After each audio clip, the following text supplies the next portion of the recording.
Hi, in this video, I want to kind of formalize the informal discussions that we have had till now about control systems. I want to give you some definitions and I want to kind of summarize what we have talked about. So imagine you have a process here, a process that you want to control. This process takes an input and gives you an output. Okay, so for example, it could be a ship. Okay, you give an input to the ship in the form of an angle that you turn the rudder to, and the direction of the ship can be the output of the process that we are talking about. Okay, and a control system is basically trying to control the output so that it behaves in a certain way. Now how do we do that? One way of doing that would be basically to to have a controller and an actuator that give an input to the process so that you get an output. So you take a desired output response, you change it in some way so that you can give it in an appropriate form to the input of the process, and you get an output, right? So to get an output, you give a certain desired input. So you give the okay, so that the output becomes equal to the input. Now this kind of a control system where there is no feedback is called an open loop control system. And we already discussed why open loop control systems are not good. One of the reasons is that open loop control systems cannot deal with uncertainties in the system. So let's say, for example, there is some changes in the process. Okay, there is something that is not really working very well in your system, and you have designed your system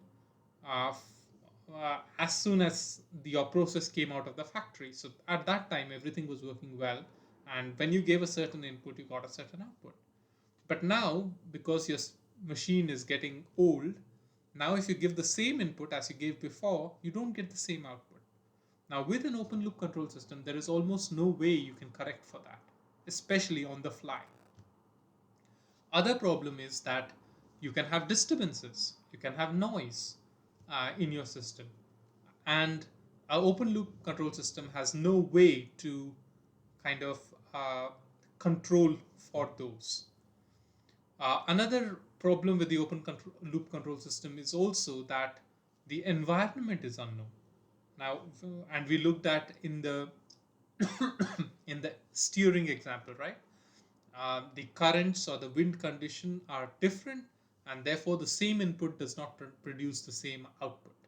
So how do we actually then maintain the output at the same value uh, in presence of all these variable factors? What you do is you have a closed loop control system. Okay, that's what we have been looking at. You measure the actual output and you compare it with the desired output. An error is generated, and that error is used by a controller through an actuator to control the process, right? And and this feedback loop tries then to keep the actual output as close to the desired output as possible. Now, of course, the advantage, as we said, of this closed loop control system is that the effects of disturbances, the effects of noise are reduced, in addition to the effects of the parameters of the, let's say, the process itself. Okay. Now, there is no necessity that a control system should have only one feedback loop. In fact, when we were looking at the ship steering example, we looked at an example where you had two feedback loops, and that's what is being shown here also. There's one feedback loop here through this sensor, and there's another feedback loop through sensor 2. Uh, you could also have multiple inputs and multiple outputs in a particular system, and you may be trying to control all these outputs so that they are maintained at a certain value or follow a certain profile. So this would be multivariable control. So Control systems can get very, very complicated.